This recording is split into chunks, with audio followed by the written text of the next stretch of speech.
welcome Courtney Love, ladies and gentlemen. Never met a girl like you before. Never, never, never, never, never, never met a girl like you before. Sit down. It's Courtney Love, ladies and gentlemen. Hi. The lovely Courtney. Courtney Love. Hello, Courtney. Nice to have you here. Hello, Thank you for coming on the show. Jonathan. Now, how would we... There will be many people watching, many people here who, like me, who know of your work and like your work. There'll be some who maybe aren't that familiar with you.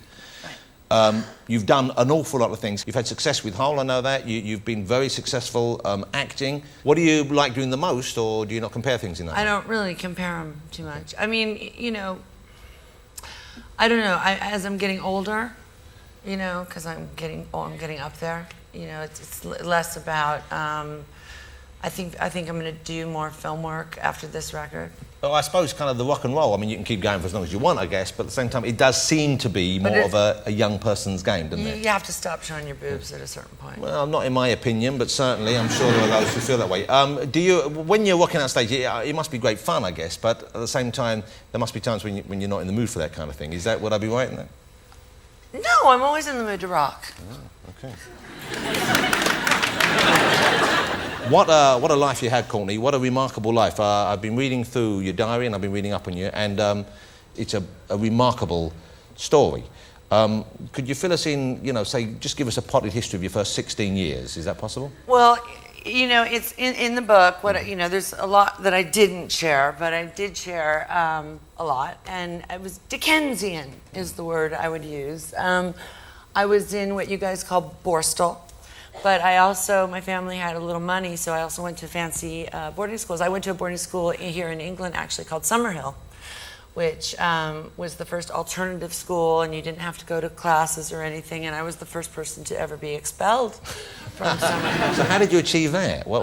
They said you didn't have to go to class, so I didn't go to class. Yeah, so they said it but didn't mean it entirely. They thought that would shame you into going occasionally. Right. Okay. But I didn't go at all. And then, so you came into some money when you were a kid. You were living over here when you were 14 without your parents? 14, yeah. I blagged my way to my trust fund that I'd gotten into Trinity College in Dublin, which was a complete and utter lie. And my real father told me that he was somehow a professor there or something, but it turned out he was like a pot dealer there, or a hash dealer there. Yeah. So I went to Dublin, and then I met a guy named Julian Cope. Remember back in the band Teardrop Explodes? Right. Yeah, yeah. So I ended up in Liverpool. I ended up living in Liverpool for 2 years, in Toxteth. But what a strange... And then from there, how did you get from there to... You worked as a dancer in Japan for a while? I went to Japan, and I did some, you know, exotic dance. Were you a stripper in Nebraska, or did I imagine that? Nebraska? No, I've just toured, no. I've read all these things about you, or in Alaska or somewhere? Alaska. Okay. I was a stripper in Alaska. I got the state wrong. Okay. Okay. The Alaska experience was really good for me, though, because I was looking at 25, and I still hadn't made it, and so I went to Alaska, and you know, Alaska, it's dark, you know, half the year. So I was stripping at a bar called PJ's, Crazy Horse, and I went and I would just furiously write lyrics and play guitar and write lyrics and play guitar till I had like 20 songs, and I just wouldn't talk to anybody, and I wouldn't give lap dances, which, you know, put my income down. Yeah, you just, I believe, where people make a lot of money. Yeah, exactly. Mm-hmm. But I was busy in the trailer out back, writing lyrics and so I guess you knew what you wanted to do. Yeah. Now, was this because you knew that you wanted to make music and communicate, or did you just wanted to be known, you wanted to be famous, you wanted to touch people? What was it that was... If you look in the book, in the first part of the book, there's like a rejection from the Mickey Mouse Club. Yeah. Now, this is a TV show in American TV. We don't have it over here, and this is like performing kids. It's where Christina Aguilera came from, it's where Britney Spears came from, it's where Justin Timberlake came from, and I went and auditioned and I read a Sylvia Plath poem. So how old were you, Courtney? I was in 5th grade, so I was 11. So you were 11, you went to Love Mate? Yeah. You know, I'm surprised you were familiar with Sylvia's work, which is remarkable. So you must have been quite an advanced kid. And yet, I was a doomy, gloomy kid. Yeah, a strange choice to make for Mickey Mouse, I would have thought. Well, I was a little ahead of my time. I don't think I'm a Disney type of person. But what did you hope... Okay, let me ask you, did you think, okay, they'll hear me doing this Sylvia Plath poem? What was the poem, by the way? Was it one of the I think it was Daddy. Okay. I think it was Daddy. Okay, so you think, okay, I'll Which read is this. the one about the Nazi boots. Okay, yes, it's a very strange poem. Yeah. It's quite disturbing. Yeah. All the more disturbing coming from an 11-year-old, I would have thought. Maybe I was 12. No, I was 11. Yeah, well, that makes a big difference. Okay. So what did you think they would say? Do you think they would say, wow, she's ahead of her years, maybe there'll be a room for a melancholy, gloomy poetry spot on the Mickey Mouse cover? I didn't know. I was so out of context and out of touch. I just knew I wanted to be a Mouseketeer where you wear the little ears, but a doomy, gloomy one. Okay. But so do you think being refused at that tender age, was that a kind of, did that spur you on to want to prove yourself outside as a performer? Is that what you're saying? I always wanted to be a movie. I say this. You should say actor and musician, but I, to be honest, really wanted to be a rock star and a movie star. A rock star and a movie star. So you wanted to be successful and famous in that. Yeah, I did. And now that you've achieved both those things, was it what you hoped? Was it what you imagined it would be? Is it satisfying? I obviously had a few downs in my ups. Yeah. So, with the ups come horrible things, drugs being one of them. And that came into my life pretty early. And just, I think because of my upbringing, I was terribly insecure, so I turned to doing a lot of drugs. Hadn't they kind of been foisted on you from a pretty early age? Am I right? Yeah. I was given weird drugs at an early age. How old were you when you were given drugs? I don't remember. Well, roughly. Can we say roughly? I don't remember. You were really young, weren't you? Yeah. No. Oh, you're talking about the LSD thing. Yes. I don't remember that at all. I don't even know if it's true. But according to my mother and according to court documents, my father gave me LSD when I was 4. So he was like this bogus kind of manager of the Grateful Dead for charity events. And then he stole money from them, but he was also made LSD. But I don't know him. Yeah. I don't blame you for not knowing him. I feel like I'm on Oprah. Is that another drug that we don't know about? Yeah. I'm sorry, Mommy. I should be talking about, it's okay. I was just Lucas interested. or cataract No. or something. This is fascinating because I'll tell you the thing about you, Courtney, that I find you a fascinating person. I think you are a very fascinating. Well, God bless you. But you're a strange person as well, because obviously part of what's fascinating about you, and please don't take this the wrong way, is that your life has been at times a bit of a car crash for the observer looking in, and I'm sure for you as well. And so it's grimly fascinating to meet you and to know that I hope that you're okay and you're kind of like on a stable, even keel right now. Because in your diaries, which you've published, there are all sorts of things which many would keep very personal, very private indeed. And you seem reasonably comfortable about sharing. So how tricky was it, and why would you want to do that? Why would you want to open your diaries up to graphic everyone? sexual stuff isn't in there. No. I do have a motto though throughout all drug use, all anything, which is this: manners are free. So you can do good manners are free. as long as you're polite. It doesn't matter what you're doing. Good manners are free. Hey, that's some party right there, isn't it? That's you should have done that for your Mickey Mouse audition. I'm going to do you a poem by a suicide person, and then we're going to finish up with a. Thank you for having me, as my mother taught me to say. Years on. I kept out names. Yeah. It was not a kiss and tell. No, I'm not saying that. But what I'm saying is, you're talking about aspects of your life and things that have happened to you. And I would have thought it's in a way quite weird to have people read that and feel they know about you and know about those things of your life. But you're willingly letting people in there. But as I said, I do want to sell the book, and there's a lot in there that I think is personal. But then on the other hand, there's a lot in there that there's 2 roomfuls of stuff that I didn't put in there. Yeah, I'm sure. I think I think this stuff that's in there is revealing, but it's not. I don't feel too. No, you're obviously comfortable with it. Yeah. But you've given up drugs. You've given up boozing. Yeah, I'm a year and 4 months clean. Well, congratulations. That's a very American response. Thank you. And it's do you find it hard to stay away from drugs, to stay away from booze? Do you? Everyone gets to drink wine back there, but me. I was smelling Simon Pegg's wine. But and is I was it sitting hard with for you Jeremy Clarkson, who I really want to teach me to drive. Oh, there you go. Now, Courtney, never mind Jeremy, we'll get to him in a minute. Don't pander to his mighty ego. Yeah. In the book, obviously, you talk about your relationship with your daughter, with at times you refer to your relationship with your parents, and obviously you talk about your time with Kurt Cobain, of course. Right. Okay. Which is, once again, I would have thought, a strange thing to carry around with you, that you're defined to such an extent by people who don't know you, by a relationship that was quite a while ago, ended tragically. That must be difficult, I would have thought, to deal with and to process the way because we still want to know about him, and people want to know about your relationship with him, and Yeah. it's something you're never really going to be free of, is it? Yeah, well, even in the Borstals and the boarding school, I mean, one of the Borstals, or juvenile halls, was in a place called Eugene, Oregon, full of hippies. So feminism was shoved down my throat from a really young age, and Summerhill in New Zealand, and, you know, people say I'm an Anglophile, but I actually had dual citizenship in the British Commonwealth until I was emancipated at 15. So I think that makes me something like an ex sort of English person, from New Zealand. But in any case, you've had the strangest life of anyone I've ever met. But the point is, I never thought I would be defined. It really did take me by surprise. I never thought I would be defined by the man that I was with. I honestly never thought that was going to happen to me.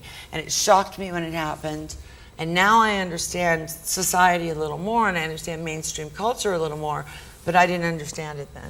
And why do you think that is? Do you think it's because he had such an impact, and the band he was with, they were, you know, such a tremendous band and so important to people? You know, I met him very briefly, very briefly. I met him. When? He came on my show. He did one of my shows. Nirvana came on one of my shows. That must not have been going out with them. Years ago. I think it was before you were with him. It must have been, because I would have come along for that. And he was he struck me as being quite shy, quite introverted. He was quite quiet, and he, you know, certainly. This was back in about '91. I don't know when you started. I started going out with him like September, November '91. He was very quiet, you know, and he seemed, though, quite fragile to someone who didn't know him. Right. He was tough, though. He was tough. Tough in what way? Like, he was like beef jerky tough. He was a tough little scrapper. Yeah. So you'd fight for what he believed in. Yeah, and he was a bit of a man's man, too. You know, he could fix a car. He could, you know, I mean, he came off fragile. And, I mean, I guess, you know, because he looked the part, and he died so young that, you know, he's sort of become canonized in this way. Like he, you know, I loved him, and he was my best friend, and I had a child with him, and I'm certainly not going to sit on your show or anyone's show and say mean things about him. But he wasn't a saint. Yeah. Well, no one is, of course, when you get close to someone. And he wasn't a fragile girl either. He was a man. He was a fully grown man. He was, you know, good at being a man. It was a long time ago, but, you know, I remember certain things. Yeah, I'm sure. You know, the problem is that my man meter is so sucky, as evidenced. Hold on, let me just translate that for the English audience. Her ability to choose the correct mate is sometimes not the best in the world. I tend to go for people with problems that run very, very deep. And I don't know why that is. But, you know, because in a way, of course, he had problems as well. Yeah. Right, so you haven't managed Changed to... that but can you change it, do you think? Or is it just like... I'm working on it. I mean, you know, I'm a Buddhist now, and I've been, you know... I don't know, Jonathan. I'm going to lay on your couch, and you're going to help me get over this. Oh, come on, okay. What are we going to do? Well, a few things spring to mind. Hey, Courtney, now you mentioned you're a Buddhist now, okay? Yeah. You've tried, I believe you've involved yourself in other religions, in other kind of ways of... Not really. I mean, I've always gone back to Buddhism. You know, I've always gone back to nature and Buddhism. When I was 23, I did it. And it worked to get my band together. It worked to get my band huge. It worked to make me wealthy, all that stuff. Then everything I got, and then I wanted to, like, chanting for a Nirvana tour. I ended up with a Nirvana husband, blah, blah, blah.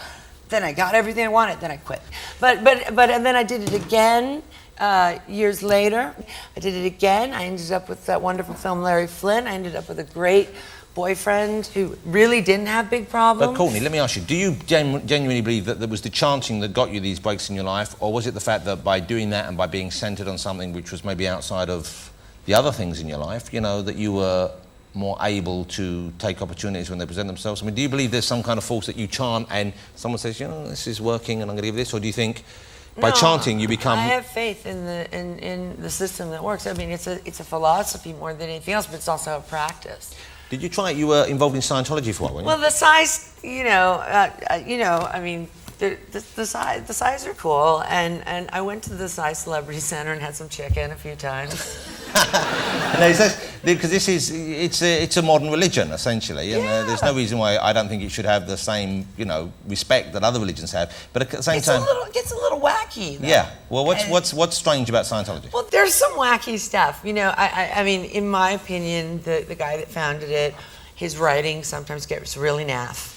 And as we saw at Tom Cruise's wedding, a pot, a pan, a skittle, a comb, a kitten. I mean, a lot of the writing is like that's demonstrative of a lot of the writing. And then he rewrote Darwinism, and he wrote that oh God, all sides are going to hate me now. All right. No, he wrote that we come from mollusks. He wrote that we come from clams. Right. And that's when we get upset. Now, maybe I'm interpreting this wrongly, but that when we get upset, it's because we used to be clams and our hinges are confused. Now, I am not trying to pick on. It's just I'm really dear friends with Kirstie Alley. I'm friends with a lot of size, and and she's great because you can absolutely poke fun at her about it and say, "What about the mollusks? What about the hinge?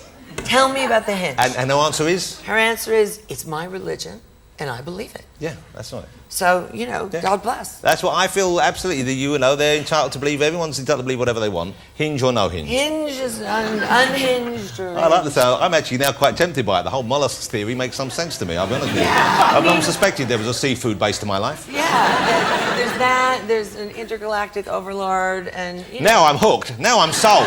No doubt about it. They've got another one. I'm a recruiter. No, I mean, they're really nice. I've never met a side that I didn't like. Courtney, so.